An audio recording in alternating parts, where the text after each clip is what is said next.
송은재TV 시작합니다. 헌법재판관 임명 마은혁입니다.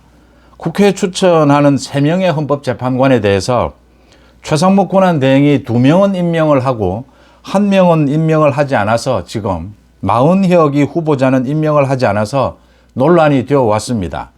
이 부분에 대해서 잠시 전에 헌법재판소 공보관이 브리핑을 갖고 다음 달 3일 결정을 하겠다라고 했습니다. 이 지금 한 자리가 비어 있는 이 부분에 대해서 이 마은혁을 임명하는 것이 옳으냐 그르냐 그 판단을 다음 달 3일 오후 2시에 하겠다라고 밝혔습니다. 이미 심리도 거쳤습니다. 최상목 권한대행 측의 변호인의 이야기도 들었고 또 헌법재판소의 입장도 밝혔습니다. 그러니까 이게 국회 추천 3명 몫입니다. 이걸 어떻게 처리하는 것이 옳으냐, 헌법재판소가 이걸 임명하는 부분 다음 달 3일 어떤 결정을 할 것이냐. 최상목 권한대행은 국정안정입니다. 국정안정을 위해서 또 많은 국민들의 여론을 듣지 않을 수가 없습니다. 그런 전체적인 것을 고려했을 때, 법리와 국민들의 여론을 고려했을 때 어떤 결정을 하는 것이 옳으냐, 이것 한번 따져보겠습니다. 이 부분에 대해서 제가 어제부터 계속 말씀을 드렸습니다. 이 지금 한 자리가 남아 있는데 헌법재판소가 다른 것도 바쁜 것도 굉장히 많은데 이건 서두르고 있다. 이거 서두르는 이유가 헌법재판소 입장에서는 9명을 다 채우는 것이 명분도 있고 또 1명을 더 채우게 되면 사실상 이 마은혁은 민주당 추천 몫입니다. 묻지마 민주당 편일 것이다. 지금 그러니까 헌법재판소에 무더기로 탄핵 이런 부분들 심리가 걸려있는 마당에 민주당이 추천한 것이죠. 마은혁은 확실한 민주당, 무조건 민주당 손들어 줄 것이다. 제가 어제 깜짝 놀랐던 것이 2가지가 있습니다. 그러니까 이재명 선거법 위반 재판입니다. 이 재판부에 대해서도 지금 성향을 놓고 여러 가지 정보들이 나오고 있습니다. 그런데 어제 그 결정은 옳은 것이었습니다. 서울고법의 형사 32부입니다. 이재명 선거법 위반, 이 재판부가 다음 달 26일 결심 공판을 열겠다라고 했습니다. 19일까지 증인신문을 모두 마치겠다라고 했습니다. 집중심리를 하겠다라고 하는 것이죠. 증인 신청을 이재명이 13명을 했습니다. 이 가운데는 언어학자도 있었습니다. 그러니까 이재명이 그 김문기를 알았느냐 몰랐느냐 이런 걸 법정에서 따지기 위해서 언어학자, 언어 전문가까지를 증인 신청을 했습니다. 그 부분에 대해서도 재판부가 이재명이 하는 말이 어느 전문가가 볼 때 어느 쪽이냐가 중요한 것이 아니라 국민들이 볼 때, 정치인의 말은 국민들이 볼 때 국민들이 어떻게 판단하느냐가 가장 중요하다. 이 증인이 꼭 필요하겠느냐. 증인 채택을 몇 명 할 것이냐라는 걸 결정하지는 않았습니다. 다음 재판 때 결정하겠다라고 했습니다. 그런데 그 증인이 몇 명이 되었든 간에 다음 달 19일까지 증인신문을 끝내겠다라는 겁니다. 특별한 이유가 없는 한 다음 달 26일 결심 공판을 갖겠다라고 했습니다. 이 재판부의 태도는 옳은 것입니다. 이재명의 선거법 위반 2심 재판부가 지금 부장판사 3명입니다. 이 부장판사 3명의 성향에 대해서 이러쿵저러쿵 여러 가지 이야기가 있습니다. 그런데 일단 첫 재판에서 굉장히 바른 태도를 보였다 이렇게 평가합니다. 그 다음 또 한 가지 깜짝 놀란 것이 소위 이진숙 방통위원장의, 제가 이건 여러 번 말씀을 드렸습니다. 이진숙 방통위원장의 그 탄핵 기각을 하면서 기각이 되긴 했는데 지금 헌법재판소의 재판관 8명 가운데 4명이 탄핵을 해야 한다, 파면해야 한다라고 결정을 했고 4명이 이건 탄핵이 맞지 않다, 다시 업무에 복귀시켜야 된다라고 결정을 했다. 그래서 6명의 결정이 아니었기 때문에 헌법재판소의 모든 의결은 6명입니다. 4명 뿐이었기 때문에 탄핵 기각이 된 것이다. 이진숙 방통위원장에 대한 탄핵을 찬성한 이 4명은 도대체 뭐냐라는 겁니다. 이진숙 방통위원장에 대해서 민주당이 그냥 정치 공세로 탄핵을 한 것입니다. 민주당도 이거 탄핵 통과되지 않을 거다, 기각될 거다라고 예상을 하고 재판관들이 대부분 이 부분에 대해서는 기각할 것이다라고 민주당도 예측을 한 것입니다. 그런데 이걸 규정에도 없는 자기들이 뭐 규정을 만들어낸 셈입니다. 입법 취지가 무엇이었겠느냐. 5명이 다 있는 것이 원칙 아니겠느냐. 뭐 이런 식으로 해석을 하면서 헌법재판관 4명이 이진숙 방통위원장에 대해서 탄핵 찬성을 했다라는 건 굉장히 놀라운 것이었습니다. 지금 헌법재판관들이 정치질을 하고 있다. 그러니까 4명은 뭐 무슨 짓을 하더라도 민주당 편을 들겠다라고 하는 겁니다. 지금 헌법재판소장 권한 대행을 비롯해서 이 4명 중에 3명이 우리법연구회 뭐 회장 출신이고 우리법연구회 소속이었다. 뭐 모든 것이 드러나고 있습니다. 문희영배의 뭐 그동안 해온 SNS의 글들도 모두 공개가 되고 있습니다. 이재명과의 개인적인 관계도 다 드러나고 있습니다. 헌법재판소가 오늘 이렇게 이야기를 했습니다. 문희영배 권한대행이 이재명과의 개인적인 관계가 있지만 그게 이 재판에 영향을 미치지는 않는다. 개인적인 친소관계가 법리와 양심에 따라서 판결을 내리는 이 재판에 영향을 끼치지 않는다라고 했습니다. 그럴 수도 있을 겁니다. 뭐 훌륭한 판사는 개인적인 자기의 어떤 관계나 개인적인 뭐 인연, 개인적인 이익으로 판결을 내리지는 않을 겁니다. 문제는 더 심각한 것은 이 문희영배가 그동안 지난 10년 동안 SNS에 글을 올린 그 글들을 보면 기가 찬 내용들입니다. 자기가 뭐 이런 내용들입니다. 자기가 좌파 중에서도 좌파다. 왼쪽 중에서도 가장 왼쪽이다. 뭐 이런 이야기를 서슴없이 합니다. 또 북한과의 관계, 뭐 중국과의 관계에 대해서도 이야기를 합니다. 북한에 더 퍼주기를 해야 한다. 이 문재인이 왜 문희영배를 추천했고 임명을 했는지가 이해가 되는 대목입니다. 이 문희영배의 그동안에 10년이 넘게 SNS에 글들 보면 이게 판사로서의 자질이 있는 사람인지가 의심스럽다라고 하는 겁니다. 이재명과의 개인적인 관계, 뭐 같이 진보단체를 했고, 뭐 사법연수원 동기고, 같이 지금까지도 친분을 유지하고 있고, 그걸 뭐 극복할 수 있는, 문희영배가 개인적인 관계를 극복할 수 있는 객관적인 판결을 내릴 수 있는 사람이냐 아니냐, 그걸 판단하기 위해서는 문희영배의 SNS에 글을 보면 이 문희영배는 좌파 판사, 이건 판사라고 볼 수 있느냐라고 하는 점입니다.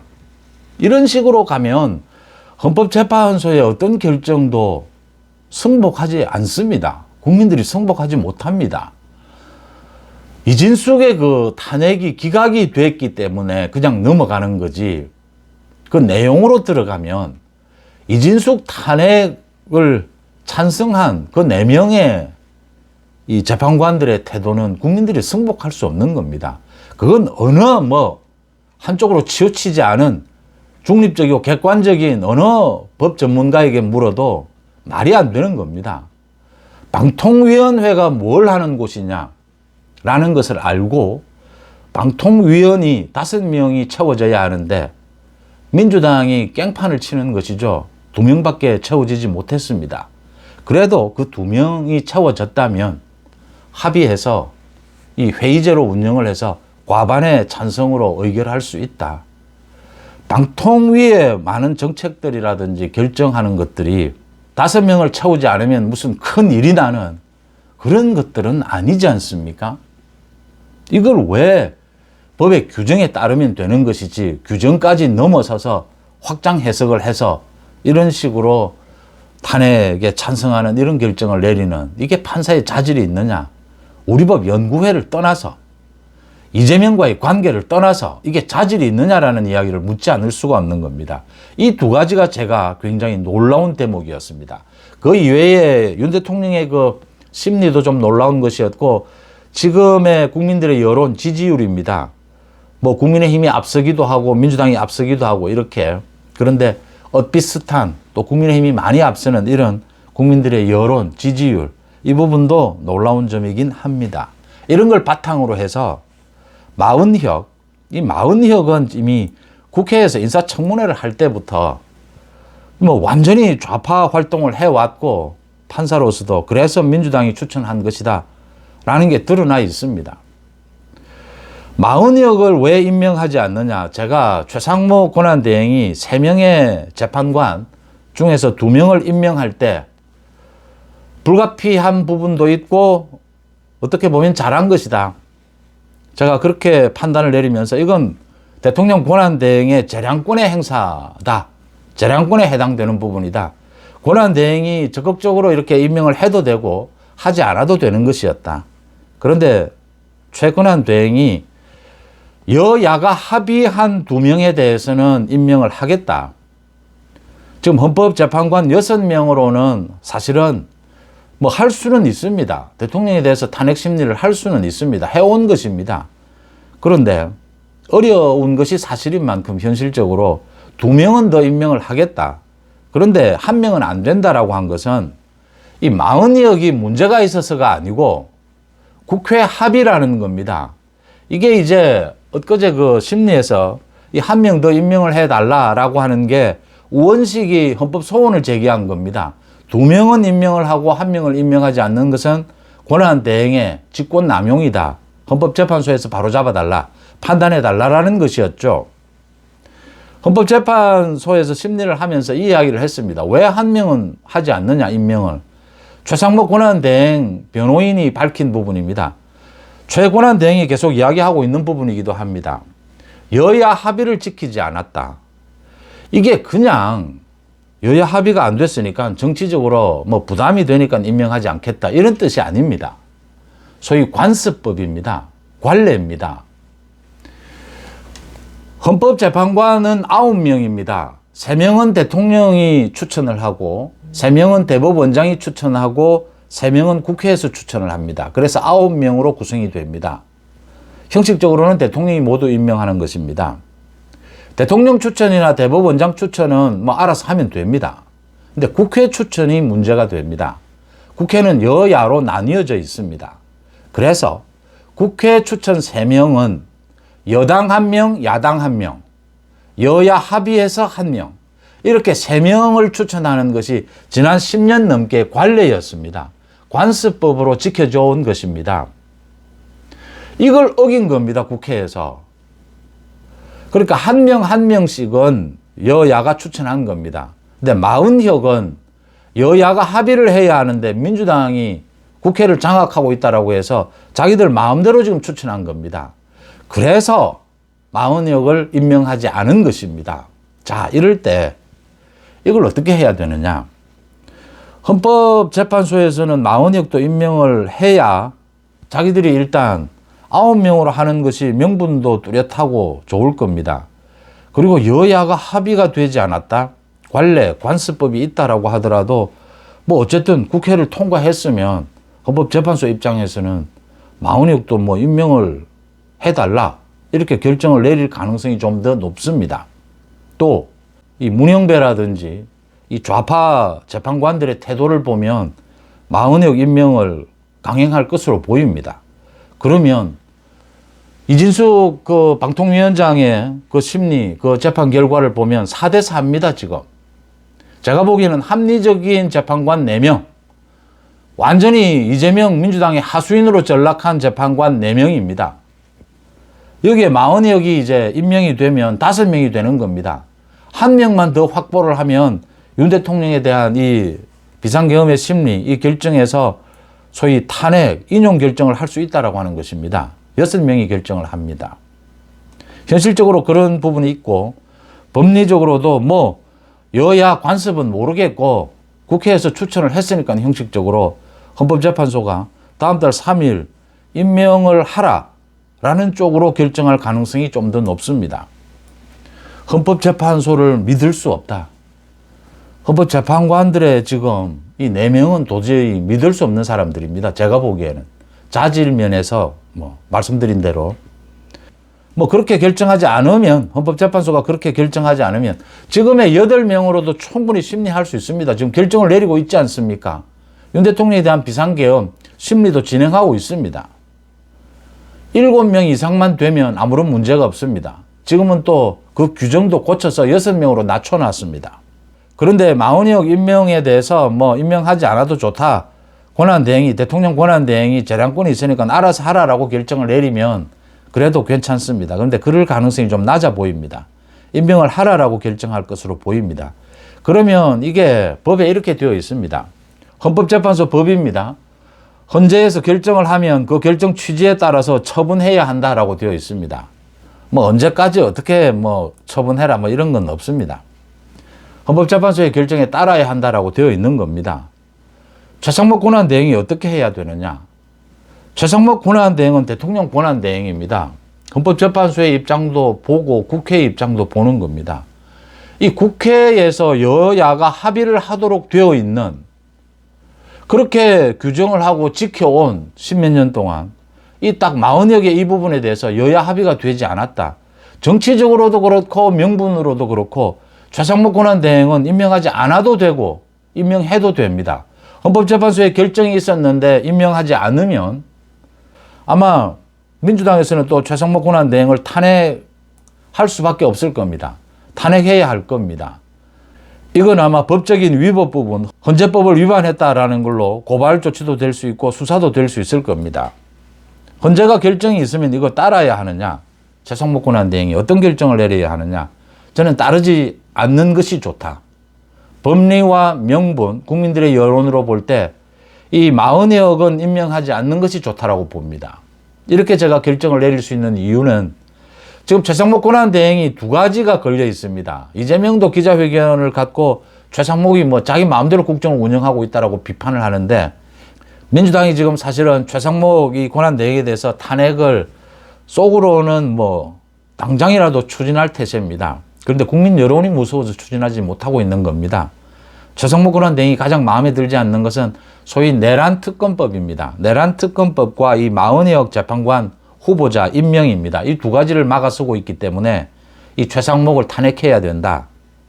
민주당이 지금 이렇게 하고 있습니다. 그런데도 최상목 권한대행이 내란 특검도 설 연휴가 지나고 나면 거부권을 행사해야 됩니다. 이건 위헌입니다.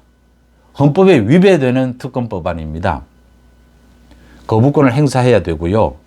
40억에 대해서도 헌법재판소에서 40억을 임명하라라고 결정을 내려도 결정하지 않고 버텨야 한다고 봅니다.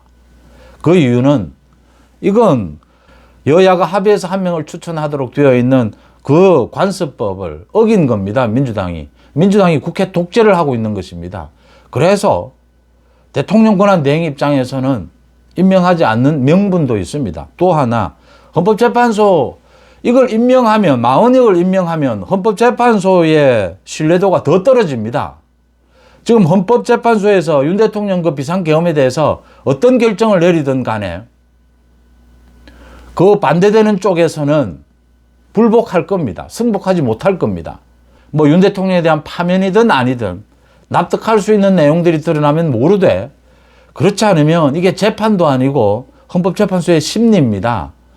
뭐 증인들을 많이 불러서 이 정말 법리를 따지는 것도 아니고 정무적으로 전체 이 대통령에 대한 파면이 옳으냐 그르냐를 판단하는 부분입니다. 그래서 정치적인 입장에 따라서 어느 쪽의 결론이든지 승복하지 않는 국민들이 많을 겁니다. 예상되는 대목이죠. 그렇다면 헌법재판소가 조금이라도 더 신뢰를 가질 수 있는 길을 가야 합니다. 그런데 40억까지 임명을 하라? 40억은 이건 뭐 아예 대놓고 민주당 좌파 판사입니다. 더 신뢰도는 낮아질 수밖에 없다라고 하는 것입니다. 이런 헌법재판소의 입장과 국회의 입장을 보는 최상목 권한대행 입장에서는 임명하지 않고 버텨서 이제 정치 현실적인 부분입니다. 민주당 탄핵하려면 하라. 최상목 대통령 권한대행에 대해서 탄핵하려면 하라. 이것뿐만이 있는 게 아니죠. 내란 특검도 있습니다. 내란 특검법은 이제 검찰이 오늘 신청을 했습니다. 윤 대통령에 대해서 구속 연장이죠. 중앙지법에 신청을 했습니다. 그게 원칙입니다. 서부지법은 원칙이 아닙니다. 다음 달 6일까지라고 합니다. 20일 그 구속 연장을 하면 10일, 10일에서 20일인데 다음 달 4일, 5일 아마 기소를 하게 되지 않을까. 기소 여부를 결정할 것으로 보입니다. 기소가 되는 형편입니다. 그런데 지금 특검법으로 수사를 더 할 것이 남아있느냐. 윤 대통령을 비롯해서 다 지금 계엄에 관계되는 사람이 다 구속 기소가 됐습니다. 그런데 특검을 임명할 필요가 있느냐. 그런데 국민의힘에서는 이것도 정치 기술적인 부분도 있습니다. 국민의힘에서는 이 부분에 대해서 무조건 반대한다. 이렇게 해서는 108명이 똘똘 뭉칠 수가 없습니다. 그래서 제가 며칠 전부터 이 부분을 말씀을 드렸던 겁니다. 국민의힘에서는 국민의힘의 소위 계엄특검법을 발의를 했습니다. 계엄특검법을 발의를 하는 가장 중요한 이유 중에 하나는 민주당의 내란 특검법을 막아내기 위해서 이 최상목 권한대행이 거부권을 행사하면 또 재표결을 해야 하지 않습니까? 또 200명입니다. 8명 이탈하면 안 됩니다. 이걸 막아내기 위해서는 국민의힘의 이 특검 법안이 있어야 하는 겁니다. 그래야 108명이 똘똘 뭉칠 수 있는 것이죠. 그런 부분도 있고 명분상으로도 비상계엄에 대해서 특검이 꼭 필요하다. 그렇게 주장하는 국민들도 있기 때문에 특검을 한다면 헌법에 맞게 하자. 당당하지 않습니까? 이렇게 준비가 되어 있다라고 하는 점입니다. 그렇다면 최상목 권한대행은 내란특검법 거부권 행사입니다. 국회에서 재표결을 해서 통과하지 못할 겁니다. 폐기될 겁니다.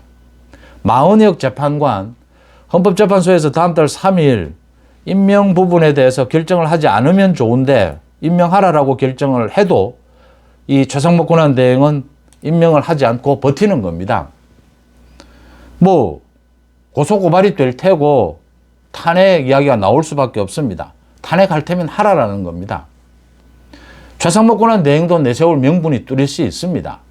뭐 헌법재판소가 임명하라라고 하는 이 결정이 잘못됐다라고 할 수는 없습니다. 그런데 대통령 권한대행으로서도 충분한 명분은 말씀드린 대로 있다라고 하는 것입니다. 버티는 겁니다. 지금 국민들의 여론입니다. 민주당 최상목 권한대행에 대해서 탄핵 추진 못합니다. 국민들의 여론에 민주당 지금 뭐 완전히 뒤집어진 것 아닙니까? 윤 대통령에 대해서 체포, 구속, 줄 탄핵 이런 부분들에 의해서 지금 민주당의 지지율이 폭락하고 있다. 아마 좌파들이 또 민주당 지지층이 결집은 할 겁니다. 그래도 여론에 뭐 엄청난 충격을 받은 것입니다. 최상목 권한대행에 대해서 헌법재판소의 결정이 있었다 하더라도 최상목 권한대행이 이 결정은 국회를 무시하는 것이다. 국회의 관례를 무시하는 것이다. 라는 명분으로 거부하고 충분히 버틸 수 있다라고 하는 것입니다. 3명의 국회 추천 목 가운데 2명도 임명하지 않아도 되는 것이었습니다. 그런데 최상목 권한대행, 재량권은 그런 것이죠. 최상목 권한대행이 이 2명은 여야가 합의된 것이기 때문에 대통령 권한대행으로서 적극적으로 소극적으로 임명하지 않아도 누가 뭐 탓할 수는 없습니다. 그런데 적극적으로 임명을 했습니다. 그렇다면 재량권은 그런 것이죠. 적극적으로 임명할 수도 있고 소극적으로 임명하지 않을 수도 있는 겁니다. 헌법재판소 마은혁에 대해서 이 재판관 후보자 임명하지 않고 버티는 것이 지금의 국민들의 여론이고 그게 명분도 맞다라고 하는 것이고 그게 그래도 헌법재판소의 신뢰를 완전히 지금 무너져 가고 있는 이 신뢰를 조금이라도 지키는 길이다 라고 읽힙니다. 헌법재판소 재판관 4명은 자질이 없다라고 봅니다. 그 바탕 위에서 제 판단을 말씀을 드립니다. 여러분들은 어떻게 보십니까? 손재TV 마칩니다. 고맙습니다.